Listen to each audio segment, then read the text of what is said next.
Manuel TV.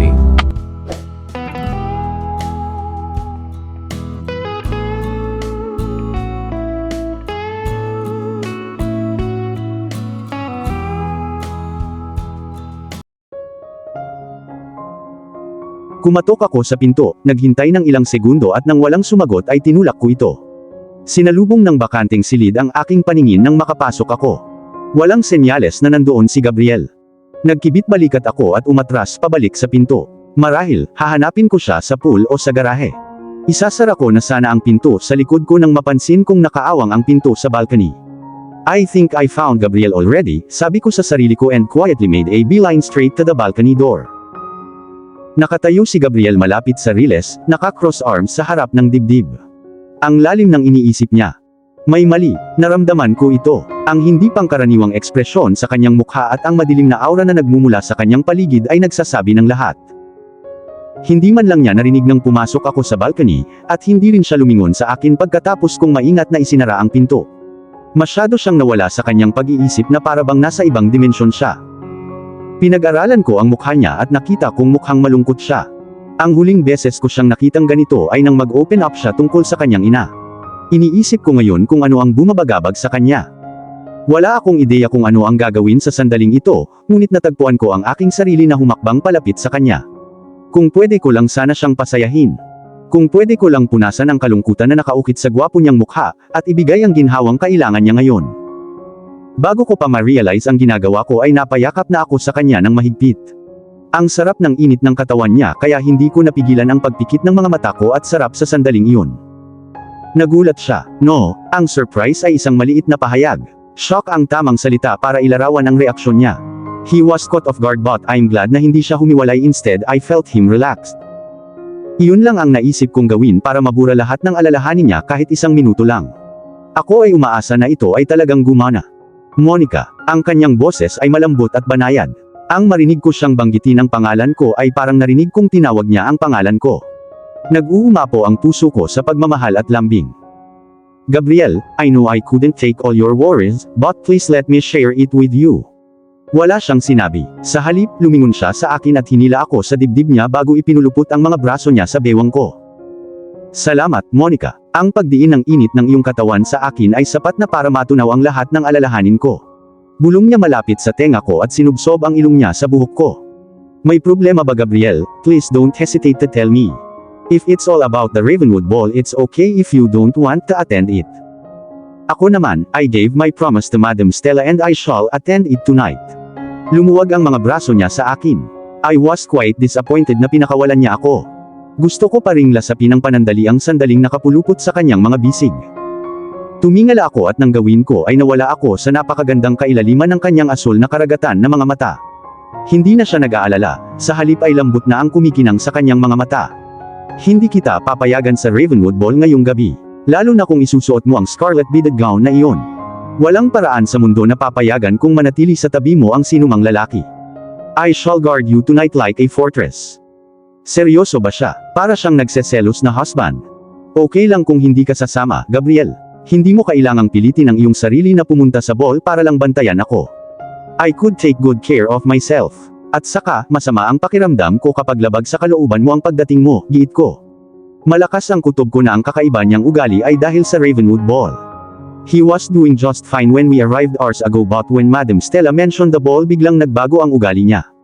Nagiging curious ako kung bakit. I'm sure may sarili siyang valid reason. I will escort you to the ball, Monica. Matigas niyang sabi. Ibinuka ko ang bibig ko para makipagtalo, pero tinakpan niya ang bibig ko bago pa ako makapagsalita. Isang mahinang hinga ang kumawala sa aking mga labi, at sinamantala niya ang pagkakataong ipasok ang kanyang dila sa loob ng aking nakabukang labi. Nakapulupot ang mga braso niya sa makitid kong baywang, hinihimok akong palapit. Hindi ako nagpumiglas. Sa halip ay yumakap ako palapit sa kanyang katawan at ipinulupot ang aking mga braso sa kanyang leeg habang tinutugon ko ang halik na may katumbas na init. Nakakaadik ang labi niya na wala akong maisip kundi ang halikan siya ng malalim. Sa sobrang init niya natunaw ang tuhod ko sa isang halik lang, isang French kiss. Hindi ako makakuha ng sapat sa kanya. Habang palalim ng palalim ang paghalik niya sa akin, ay lalong lumakas ang pagkauhaw ko. Nang matapos ang halik, halos mapaungol ako sa sobrang inis. Napatingin sa akin si Gabriel. Maningning at dilat ang mga mata niya habang gumagala sa mukha ko na parabang kinakabisado niya ang mga linyang makikita sa mukha ko.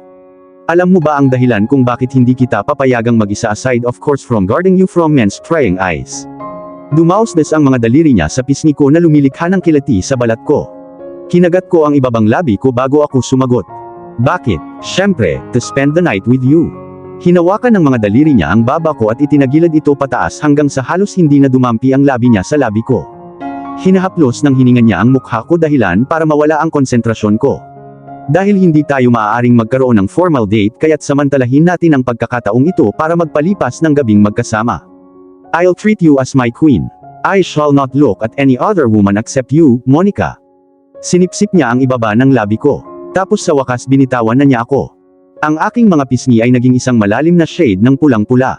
Napalunok ako ng dila. Tinitigan ko lang siya ng walang kurap. Bumalik ka na sa kwarto mo, Monica. Huwag mong masyadong i-stress ang sarili mo. Kailangan mong mag-beauty rest. Pero, hindi kita kayang iwan Gabriel, you haven't told me why you looked so down. I'm totally fine. Wala nang dahilan para sabihin sa'yo ngayon. Paninigurado niya sa akin sabay halik sa tungki ng ilong ko. I'm not convinced Gabriel. You're telling me you're fine just because you want me to leave you alone. I'm telling the truth, Monica. A single kiss is all it takes to make me feel better. Just go to your room and rest. You're not getting enough sleep these past few days and now is your chance. Pero, kapag nagbilang ako ng 3 at nandito ka pa, I shall make love to you on this balcony at this very hour. Gabriel, what nonsense. 1, nagbibiro ka diba? Napabuntong hininga ko, kinilabutan.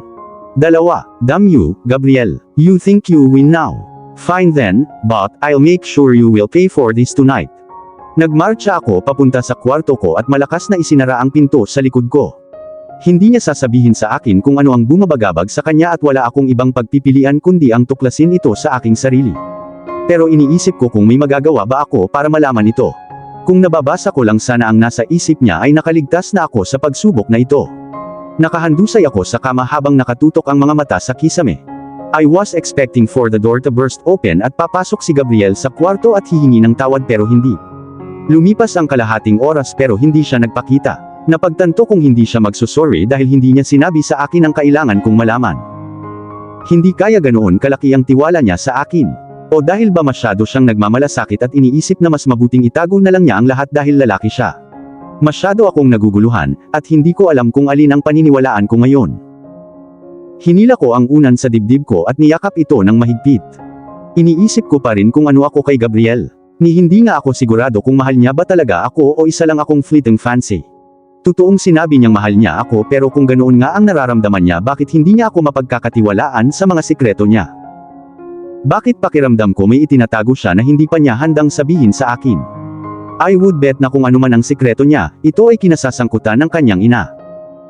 Natakot kaya si Gabriel na makaharap niya ang kanyang ina sa Ravenwood Ball? Iyon ba ang dahilan kung bakit siya nag-aatubili na dumalo dito? Nagkibit balikat ako at bumaba sa kama. Dali-dali kong binuksan ang closet at kinuha ang black lace nightie sa hanger. Isang ngiti ang gumuhit sa aking mga labi habang pinagmamasdan ko ang see-through na tela ng may interes. Ang sexy nightgown na ito ay perpekto para sa aking mga plano ngayong gabi. Hindi na ako makapaghintay na makita ang pagmumukha ni Gabriel pagkatapos niyang makita ako nito. Sa kabilang banda, si Gabriel. Tinitigan ko ang silver na relo sa aking wrist at ngumiti. Binigyan ako ni Monica ng mamahaling regalo at maganda ito. Pumasok siya sa kwarto ko nang nasa loob ako ng banyo at inilagay ang regalo sa ibabaw ng bedside table.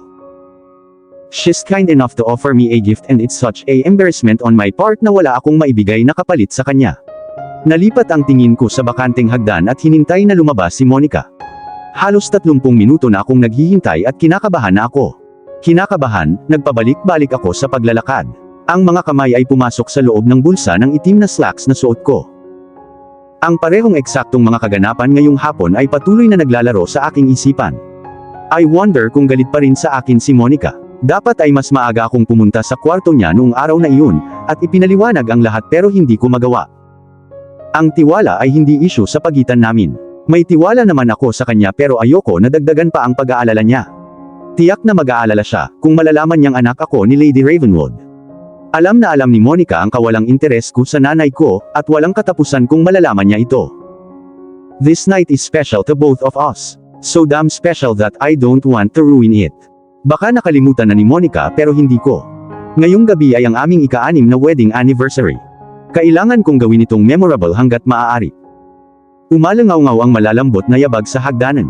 Bumilis ang tibok ng puso ko at napalingon ako sa kung saan nanggaling ang tunog.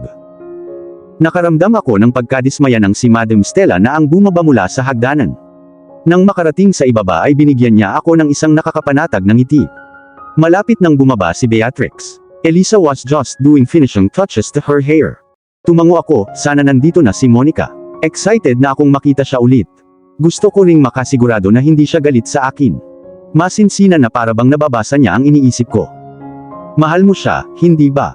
Mahinang sabi ni Madam Stella. Nang ilipat ko ang tingin ko sa kanya, nakatingin siya sa akin. I do, sagot ko sabay iwas ng tingin. Ayokong makita niya ang lungkot sa mga mata ko. I love her more than she will ever know. I love her more than I will ever show. Dagdag ko, the word sliced my heart to shreds knowing I could not have her forever. Magpakasal ka sa kanya, ipakita mo sa kanya kung gaano mo siya kamahal habang buhay.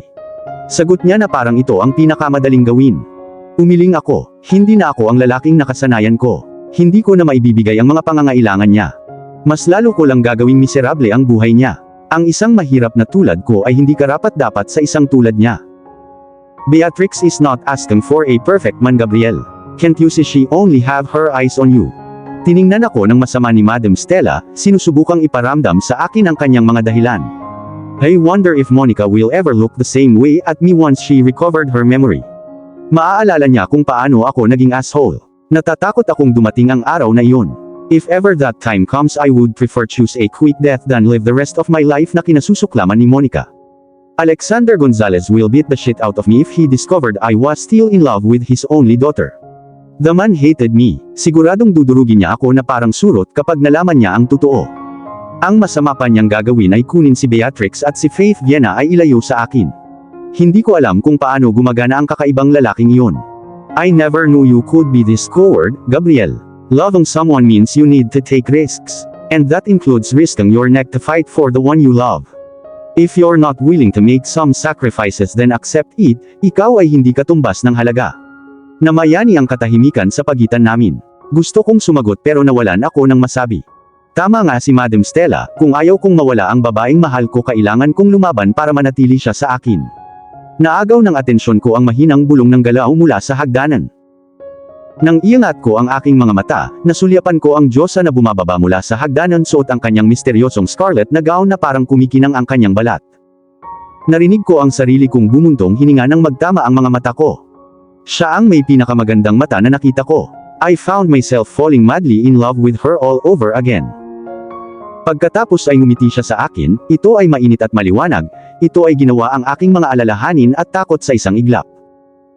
Ang mga malalambot na kulot ay dumaloy ng maganda sa kanyang balingkinitang balikat, at binalot nito ang kanyang nakamamanghang mukha.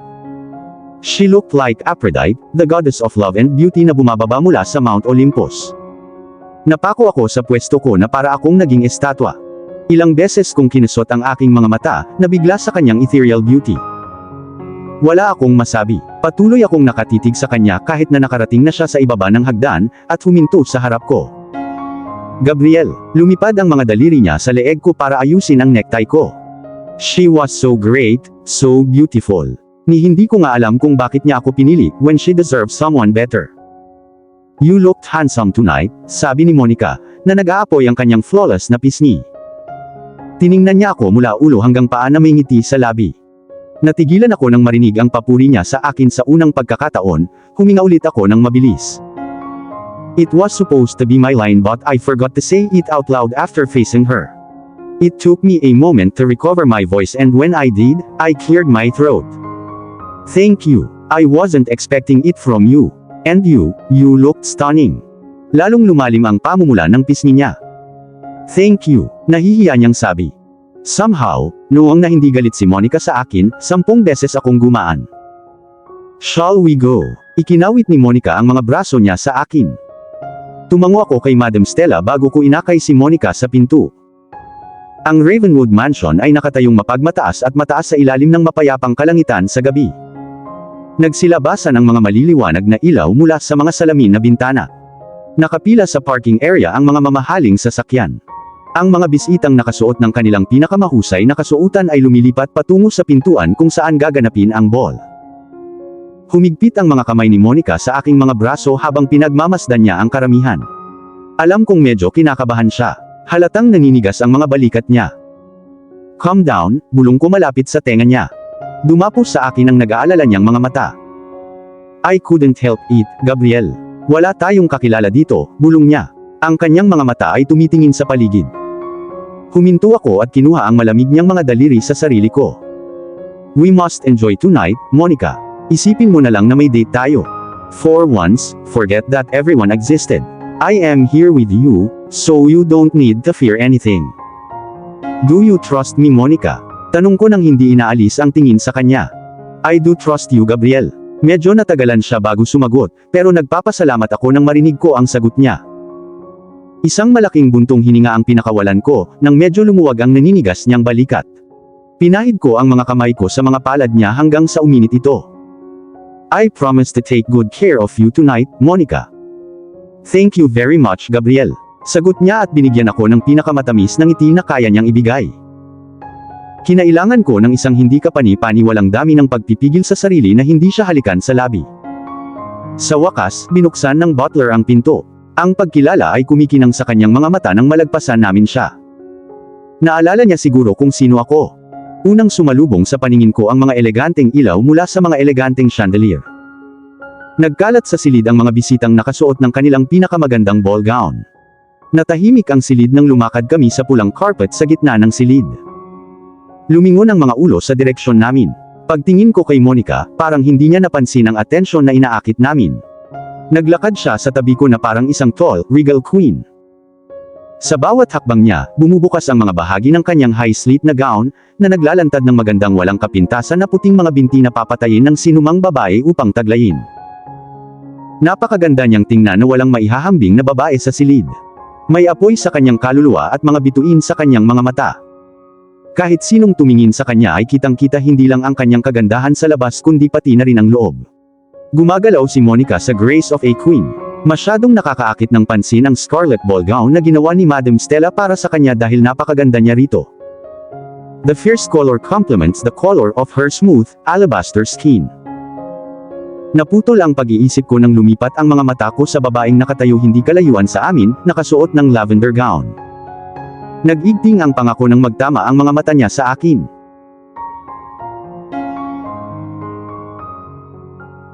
At dito na po, nagtatapos ang part 45 ng ating kwento. Sabay-sabay po nating abangan ang susunod na kabanata. Maraming salamat po. God bless and stay safe.